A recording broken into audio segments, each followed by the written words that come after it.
शिक्षा विभाग ने लेटर जारी कर दिया है और उसके बाद सबको लग रहा है कि अब आंसर की कुछ दिन में आ जाएगा, कट ऑफ भी कुछ दिन में आ जाएगा। ऐसे में हमने फोन घुमाया स्टूडेंट लीडर सौरभ को, छात्र सौरभ को, और उसके बाद बातचीत किया आरक्षण के मुद्दे पर, आंसर की पर, वन कैंडिडेट वन रिजल्ट पर और कोचिंग संस्थानों पर जो एक्शन लिया जा रहा है उस पर भी हमने बातचीत किया। क्या कुछ कह रहे हैं छात्र सौरभ बीपीएससी तैयारी 3.0 को लेकर, तो आप सीधे सुन लीजिए। हेलो से देखते हैं रिजर्वेशन वाले मुद्दे पर नोटिस जारी हुई है। अब क्या लगता है कि इस नोटिस के बाद आंसर की जो है कट ऑफ जो है वो जल्द जारी होगा? देखिए, निश्चित रूप से जिस तरह की बातें हो रही थी टीआरई परीक्षा के बाद और इस तरह की हुई कि शिक्षक बहाली में 87,000 पदों की परीक्षाएं हुई और उसके बाद ये था कि अभी जल्द ही इसका जो है आंसर की जारी होगा, उसके बाद फिर बताया जाएगा आगे क्या होगा। तो सारी चीजें तो अब अभी एक नोटिस आया है कि जो पहले की तरह जो नियम है 50% आरक्षण 1 to 5 से लेकर 6 to 8 जो रोस्टर क्लियरेंस हुआ है, उस मामले में अब सरकार ने फैसला किया है कि अब जो रिजल्ट का प्रकाशन है हम कैसे करेंगे। हम तो पहले से भी कह रहे थे और बिहार सरकार ने कहा कि जो 65% आरक्षण का दायरा है उसको पटना उच्च न्यायालय ने खारिज किया, तो उच्चतम न्यायालय में मामला गया। उच्चतम न्यायालय ने भी पटना उच्च न्यायालय के फैसले को यथावत रखा। उस मामले में फिर आगे की कार्रवाई होने की बात रखी गई है। तो हम लोग अब आगे क्या करने जा रहे हैं ना, निश्चित रूप से हम लोग सारी चीजों पर आगे बढ़ रहे हैं और जो आज जो नोटिस आया है इस बात को साबित करता है कि बीपीएससी 3 जिसमें शिक्षक अभ्यर्थी और सब लोग आगे बढ़ेंगे और हम लोग काम करेंगे।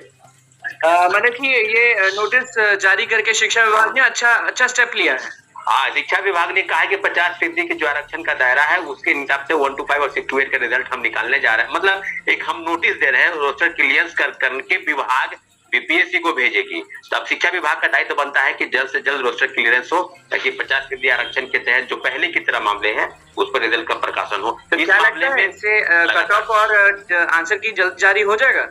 जैसे ही रोस्टर क्लियरेंस होगा, जो सीटों का वो है वो 1 to 5 और 6 to 8 का सब चीजों पर कट ऑफ जरूर जारी होगा और कट ऑफ को लेकर भी काफी विवाद चल रहा है। हम तो देख रहे हैं कि शिक्षक को जब कट ऑफ बताते हैं तो कुछ चीजें का विरोध होता है। हम इस बात शिक्षकों को कट ऑफ, मैं बार बार बोल रहा हूँ कि शिक्षकों को कट ऑफ बताने का है अधिकार, लेकिन शिक्षक भी ध्यान रखे कि कट ऑफ को एक मान लीजिए कि आप बता दिए, ठीक है, तो ऐसा तो नहीं कि आप बता दिए तो आपका सही ही हो जाए कट ऑफ जी, लेकिन अगर गलत होता है तो इसका खामियाजा छात्र भी भुगतते हैं। कई मामलों में देखा गया है कि हाई कट ऑफ बताने के बाद क्या होता है कि हम तो यही बता रहे थे और कट ऑफ हाई चला जाता है, लेकिन ऐसा नहीं है। सब शिक्षकों को इस बारे में जरूर ध्यान रखना चाहिए कि लाखों लाख अभ्यर्थी अगर आपको देखते सुनते हैं तो कट ऑफ को थोड़ा सोच और समझ के सब चीजों का आकलन करके बताया, ताकि जो विद्यार्थियों की मनोदशा होती है, आपका कट ऑफ कुछ देखेगा, किसी दूसरे का कुछ देखेगा, तो स्थिति जो है उस प्रकार से नहीं होती है। तो इस प्रकार से काम होना चाहिए। कट ऑफ को लेकर कोई विवाद पैदा करने की जरूरत नहीं है। कोई करता है तो मैं समझता हूँ कि बेवकूफी भरा चीज है, इसमें कोई विवाद ना हो। अब जो शिक्षक बताते हैं कट ऑफ वो बताए। तो आप भी जान रहे हैं कि अटेम्प्ट को बढ़ा दिया गया है, 3 से 5 कर दिया गया, और हमने एक पोस्टर देखा था, नीतीश कुमार की तस्वीर थी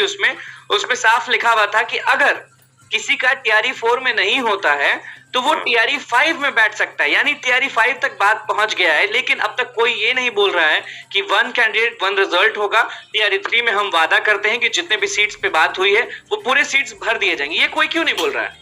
देखिए, बात ये कि हम लोग पहले से भी कह रहे थे कि टीआरई 3 में कई लोगों को मौका नहीं मिला और 5 बार बैठने की जो बाध्यता थी इस पर हम लोग कह रहे थे कि 3 बार ही बैठेगी तो मौका, तो परीक्षा तो हुई नहीं, काफी दिनों के बाद परीक्षा हुई, एसटीईटी 11 उसके बाद 19, तो कई लोग का उम्र खत्म ना, कोई एक बार ही बैठे या कोई 2 बार बैठे। एसटीईटी वाले का आप मुद्दा देख रहे होंगे लगातार कि सुनवाई पे सुनवाई हो रही है और वो लोग अभी भी तड़प रहे हैं।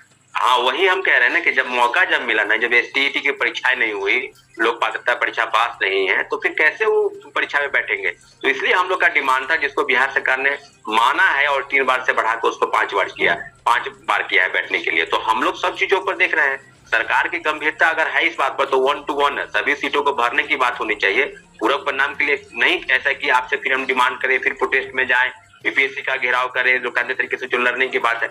हम लोग चाहते हैं कि 87,000 पदों पर 1 कैंडिडेट 1 रिजल्ट, सभी डॉक्यूमेंट का वेरिफिकेशन स्वयं करके और बीपीएससी जो है मेरिट लिस्ट बनाए, टॉप टू बॉटम रिजल्ट का पब्लिकेशन। अभी भी बोलेंगे कि डीवी पहले हो जाना चाहिए।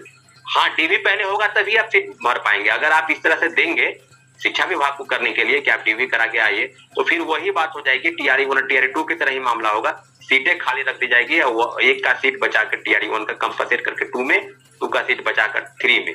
तो हम लोग यही चाहते हैं कि पहले डीवी हो, तब रिजल्ट का पब्लिकेशन हो, top to bottom merit list wise जो है तमाम कैटेगरी के 1 to 5 से लेकर 11-12 तक सब सीटों को भरा जाए। स्टूडेंट लीडर हैं आप सौरभ जी, बिहार की बात हो या दिल्ली की बात हो, आप एकदम सब जगह जाते हैं।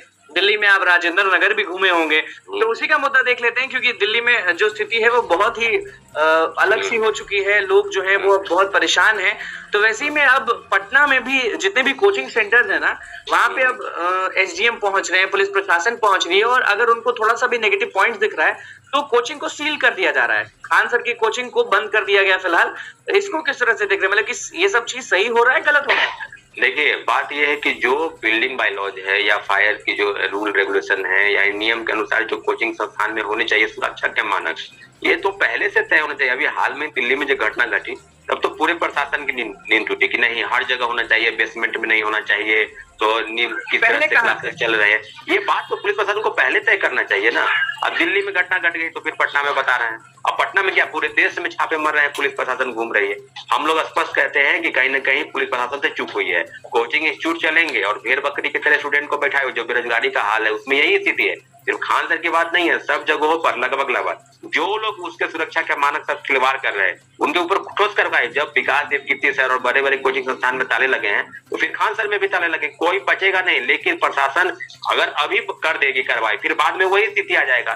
छात्र, आप एक एक छात्र का देखिए ना भाई, खान सर का वीडियो ही उठाकर आप देख लीजिए। एक एक क्लास में 2-3 हजार लोग बैठते हैं और आने और जाने का, इंटर करने का, एग्जिट होने का मात्र एक रूम है या दो अलग अलग सीढ़ी है। तो ये देख लीजिए, सब चीजों पर हम लोग सोच रहे हैं कि क्या होना चाहिए। सुरक्षा के मामले में खिलवाड़ नहीं होना चाहिए, प्रशासन को इसका ध्यान रखना चाहिए। प्रशासन घूम रही है, पटना के जितने भी लाइब्रेरी हो गए, पटना में जितने भी कोचिंग संस्थान हो गए, वहाँ पुलिस प्रशासन एकदम घूम रही है लगातार। देखिए, हम यही कहेंगे कि सब संस्थानों को, कल डिस्ट्रिक्ट मजिस्ट्रेट बैठक भी हुई थी कोचिंग संस्थान के जो हेड थे, प्रमुख थे, उनके साथ। तो बात यह है कि जो भी उनको रूल रेगुलेशन मिला है उसके तहत अपने बच्चों के साथ, उनके भविष्य के साथ खिलवाड़ न करे। ये कोचिंग खिलवाड़ होता है कि नहीं पटना में सौरभ जी? हाँ, बिल्कुल होता है, क्योंकि हम कई जगहों पर देखे हैं, कई संस्थान ऐसे हैं जहाँ पर भेड़ बकरी की तरह, मुर्गी की तरह जो है ना, जैसे कबूतर खाना में लोग बैठता है वैसे छात्रों को बैठाकर और पैसे की उगाई करते हैं। उसके साथ कौन सा व्यवहार हो रहा है? आप बेंच डेस्क पर सही नहीं है, वहां पर पानी पीने की व्यवस्था सही नहीं है, वॉशरूम सही नहीं है, आने जाने की व्यवस्था सही नहीं।